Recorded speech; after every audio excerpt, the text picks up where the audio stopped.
The oppressive silence within Blackwood Academy's decaying halls wasn't just quiet. It was a suffocating weight, thick with decades of dust and despair, undercut by a far colder presence watching from the crumbling plaster and shadowed doorways long after the final bell tolled decades ago. Fueled by cheap bravado and flickering phone lights, we trespassed. Cynical Jake flinching at every groan, Maya clutching her recorder like a talisman, Liam adjusting his night vision camera, and me, Sarah, already regretting the dare that led us into this mausoleum on a moonless October night. The air tasted stale, metallic, like old blood and damp stone, a stark contrast to the crisp autumn chill outside the boarded windows where skeletal trees clawed at grimy glass. Our footsteps echoed unnaturally loud on warped linoleum, each scuff disturbing the profound stillness like stones in stagnant water. Our feeble light beams swallowed by darkness mere feet ahead. We passed classrooms frozen in time, desks piled haphazardly, rotting textbooks open on the floor, chalkboards smeared with spectral lessons, the faint scent of chalk dust beneath the overriding mustiness coating our throats.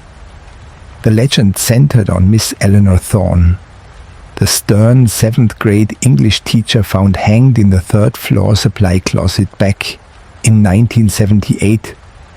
A closet locked from the inside. Officially suicide, but students whispered of her lingering fury. Tethered by cruel lies from bullies who falsely accused her, her spirit unable to rest, forever seeking retribution. Reaching the decaying grand staircase, its banister scarred and splintered, Jake muttered, "Second floor's creepy enough, why tempt fate on 3?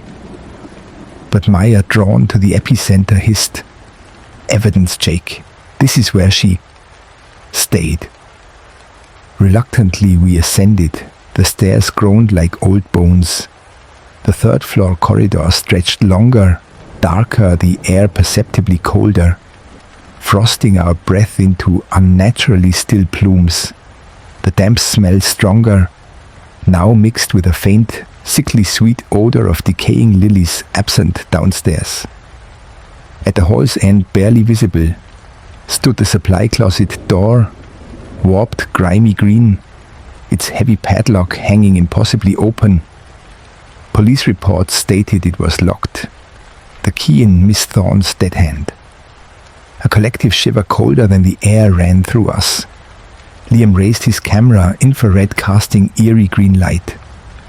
"Guys, the padlock," he whispered. Maya edged closer. "Miss Thorne, Eleanor, are you here? What happened?" Silence, heavy waiting silence, then a sound. A slow, deliberate scrape from the classroom opposite the closet. We froze. Jake swung his light towards the open doorway. Nothing, just shadows. The scrape came again, closer. "Hello?"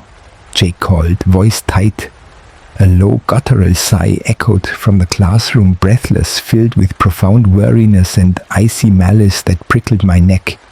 Maya gasped. Liam's viewfinder flared with static. The temperature plummeted violently. Our breath thickened into fog. The stench of decay intensified, cloying, making me gag. From the classroom doorway, a shape coalesced in the swirling condensation. Tall, gaunt, wearing the tattered dark outline of an old-fashioned teacher's dress. Shoulders slumped. No face visible, just deeper shadow beneath where a head should be.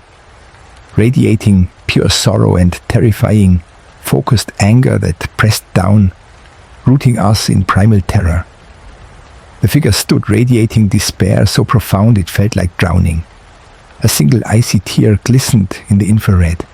Then a voice, not heard but felt in our bones, rasping, broken yet razor sharp. Lies. They told such terrible lies. We understood perfectly. My name, my life, they took everything, everything. The sorrow crushed us, then surged into fury so intense our lights flickered wildly, plunging us into near darkness before sputtering back, dimmer. The figure seemed to solidify slightly. They laughed. The voice hissed venomous as I swung. Suddenly Maya's recorder erupted, a horrific layered scream, a child's cruel laugh, and the sickening crack of a neck breaking, shattering the silence, deafening. Liam screamed, dropping his shattering camera. Jake stumbled back. Maya dropped the shrieking recorder, hands pressed to her ears. The figure twitched. Sorrow evaporated, replaced by blinding rage. It took a single gliding step forward into the corridor towards us. The decay stench became overwhelming, mixed with coppery blood. The floor frosted instantly beneath it. "You came!" The voice boomed inside our skulls, powerful, wrathful, shaking the air. "You disturbed. You pry. Like they did." The accusation was a physical blow. The lights died completely, plunging us into absolute, suffocating blackness. Silence broken only by our ragged breaths and frantic hearts. Panic seized me. I couldn't see anyone, but I could feel it. The freezing presence gliding closer through the pitch black, radiating malice like a physical force. The dreadful floral decay now mixed with damp earth and graves. The darkness was alive with hatred. A freezing touch like skeletal ice fingers brushed my cheek. Maya shrieked, cut off into a choked gurgle. Liam sobbed hysterically. Jake shouted in raw fear, followed by a thud and his phone skittering dark. I scrambled backwards, blind, desperate, splinters digging into my palms, the freezing air searing my lungs, the entity's crushing fury promising a terrible end. I collided with a wall, disoriented. The icy touch brushed my neck. "No one believes the teacher."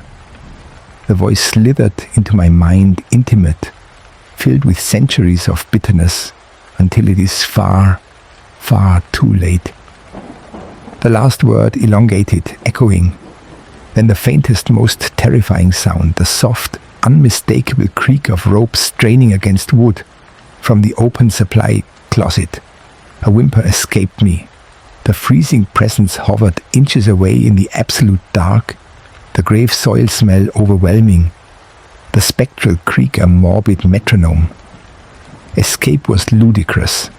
The darkness pressed in, solid, cold and hungry. The teacher's final lesson clear. Some doors, once opened, unleash stories ending in the intruder's terror. The creak came again, louder, accompanied by a soft, wet thud near my feet, unseen but horribly suggestive. My scream died in my throat, strangled by icy dread and the chilling certainty that Blackwood's legend was horrifyingly real, and Miss Thorne was ready to grade our trespass with eternal detention. The creaking rope, the wet impact, the consuming dark, the freezing hatred. This was the curriculum, and recess would never come. The icy touch seared my wrist, pulling insistently, guiding me not towards escape but deeper down the frozen corridor, towards the creak and the thud, towards the open closet, the final exam in a subject no one survives. My numb feet moved against my will, drawn by the glacial force. Whispers of "too late, too late." A chorus in the blackness, the sickly decay filling me. The ropes embraced the only lesson left to learn in Blackwood Academy's eternal night.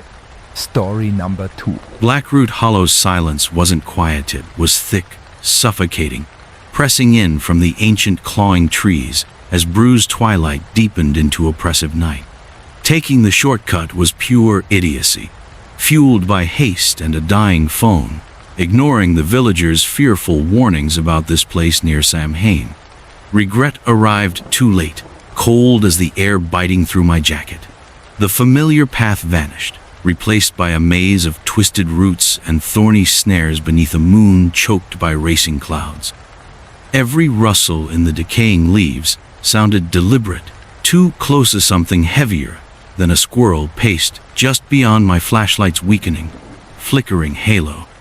The night's usual chorus had died, leaving only my frantic heartbeat and the crawling sensation of countless unseen eyes watching from the deepening shadows between colossal moss-draped oaks. An unnatural chill, deeper than autumn, seeped into my bones, primal dread coiling in my gut as the darkness itself seemed to writhe, forming fleeting, impossible silhouettes.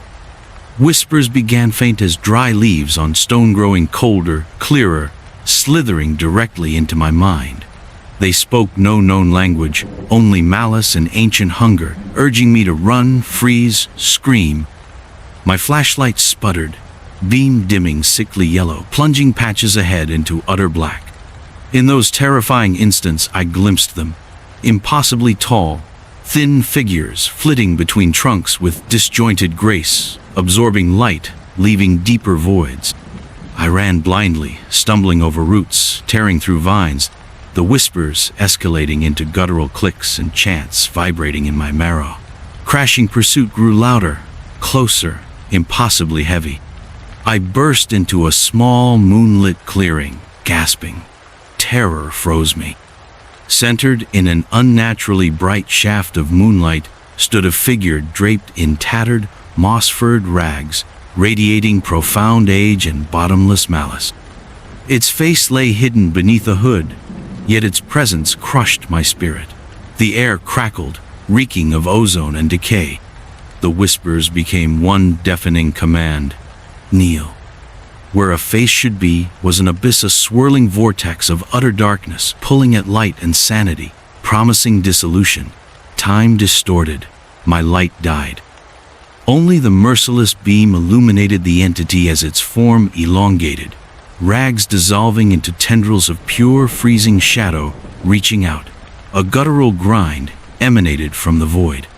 The shadow tendrils surged waves of soul-crushing despair and unbearable cold engulfing the clearing, extinguishing moonlight, rushing at me. No time.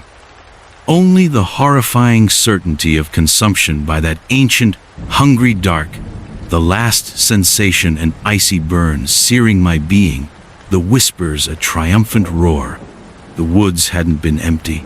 They had been waiting, patiently, hungrily. For a fool like me, the feast began, my terror the aperitif, my essence devoured by something dwelling here long before men, remembering primordial cruelty, lingering long after my bones were dust, waiting within Blackroot Hollow's suffocating silence for the next lost soul. Story number 3. The crimson dress first appeared beneath the weeping willow on the night of the autumn equinox, a splash of violent color against the moon-washed graveyard where the old Henderson mansion crumbled into the earth. No one remembered who she was, only that she belonged to the estate, a fragment of tragedy whispered about when the wind howled through cracked window panes. They called her the Lady in Scarlet, a restless spirit tethered to the overgrown grounds where she'd met her untimely end a century prior. Her presence wasn't announced by coal spots or flickering lights, but by the overwhelming scent of roses. Roses long dead, their perfume thick and cloying, clinging to the air like funeral shrouds. If you were foolish enough to wander near Henderson Place after dusk, you might glimpse her drifting between the skeletal oaks, that red dress flowing like spilled blood, her face a porcelain mask of profound sorrow, eyes hollow voids reflecting no moonlight. But sorrow wasn't her only language. Trespassers learned fear. Young Tommy Higgins vanished on a dare, last seen chasing a flutter of crimson fabric into the mansion's gaping front door, his terrified scream swallowed by the decaying foyer, leaving only his discarded flashlight in the lingering stench of roses. Old Man Peters, the groundskeeper who'd scoffed at the legends, was found at dawn rigid in his tool shed, eyes wide with frozen terror, a single perfect red rose clutched in his stiff hand, its thorns embedded deep in his palm. The stories grew darker, more insistent. She wasn't merely lost, she was vengeful. Whispers spoke of betrayal, a love poisoned, a promise broken on her wedding eve. She'd worn the red dress for him, a vibrant declaration, only to find him in the arms of her sister amidst the very roses she'd cultivated. The confrontation was brutal, messy. Did she fall? Was she pushed? Did the gleaming silver of the cake knife find its way into her heart before she plunged, or after, from the mansion's tallest tower? The truth was buried with her unmarked grave somewhere on the property, but her fury remained, fermenting with each passing decade. The red dress wasn't fabric.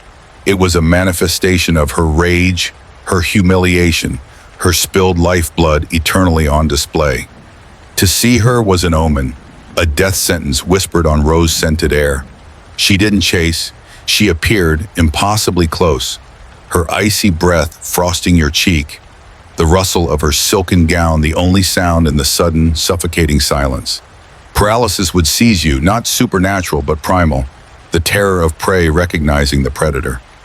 Her touch was worse, a fleeting brush of fingers like grave-chilled marble, leaving not frostbite, but a spreading numbness, a hollowing despair that crawled into your bones, whispering that you too belonged here now, forever. Survivors, few and broken, spoke of drowning in her sorrow, feeling the shattering weight of her betrayal, the phantom plunge from the tower echoing in their own bones. They babbled of seeing through her eyes in that final agonizing moment. The cold stone rushing up, the cruel stars indifferent above, the distant, mocking laughter of the lovers entwined on the terrace below. The red dress soaked it all in, a sponge for agony. The mansion itself became an extension of her torment.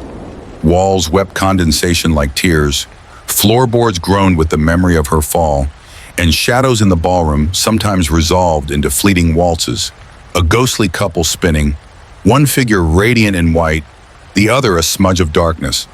While high above, unseen, a figure in crimson watched, radiating pure, icy hatred. Every creak was her footstep on the grand staircase, every draft her sigh at the window, every flicker of moonlight through broken glass the glint in her dead eyes. Attempts to cleanse, demolish, or ignore the place failed spectacularly. Bulldozers broke down mysteriously the night before work began.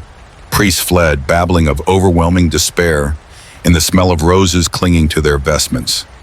Developers who bought the land cheaply faced ruin, accidents, madness. The lady in scarlet claimed what was hers.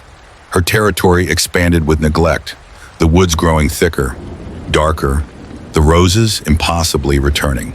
Thorny and wild, blooming a deep, arterial red even in winter's heart, their scent a warning beacon. Technology offered no shield. Cameras captured only swirling mist or a fleeting crimson blur. EVPs recorded faint, distorted sobs or a single chilling word. Mine. Electronic devices drained within the mansion's influence, as if her despair consumed energy itself. She was hunger given form, feeding on fear, grief, the very life force of the living. Her appearance shifted with her prey. To the lonely, she appeared almost inviting, a beautiful, sad woman needing comfort, the red dress less threatening, more alluring. But approach, and the illusion shattered, revealing the rotting truth beneath the glamour, the hungry void in her eyes. To the arrogant, the skeptics, she manifested as pure terror, a shrieking banshee, the dress tattered and stained, her face a rictus of agony, radiating palpable malice that curdled the air. To the guilty, she showed the face of their own victims, the dress reflecting their hidden sins. Her power grew with acknowledgement, with fear. Ignoring her became impossible. She seeped into dreams, vivid nightmares of falling, of betrayal, of being forever watched by hollow eyes the color of dried blood. Sleepwalkers awoke in the graveyard, mud on their feet, the scent of roses thick in their nostrils. Children drew pictures of a sad lady in red standing outside their windows. Pets refused to go near the property line, hackles raised, whining deep in their throats. The town learned to live in her shadow. Curfews were unofficially enforced. Henderson Road was avoided after sunset. The anniversary of her death, guessed to be mid-October, became a time of locked doors and hushed voices, as the scent of dead roses grew overpowering and sightings peaked. On those nights, the wind carried whispers, not words, but emotions.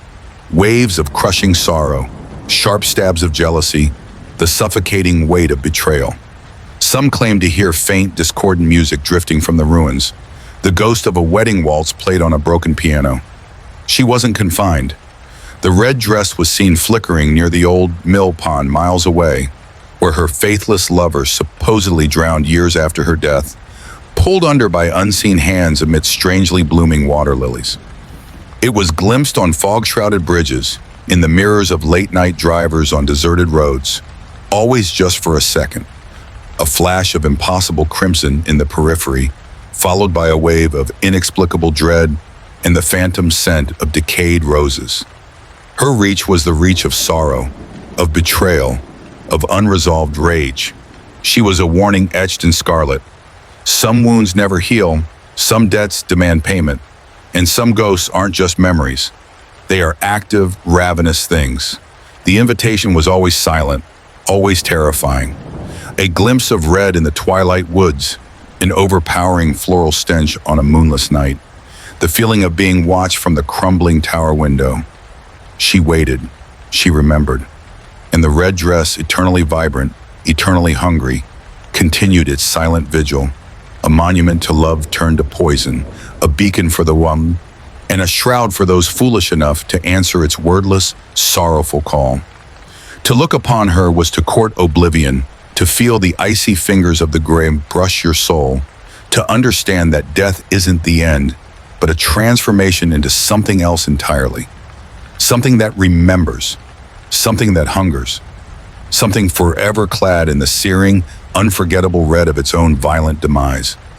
The roses bloomed, the mansion decayed, and the lady in scarlet remained, a stain on the world, waiting for the next curious soul, the next doubter, the next heart burdened with guilt, to draw them into her eternal crimson twilight, where the only escape was to become part of the silence, the scent, and the endless bloody fabric of her sorrow.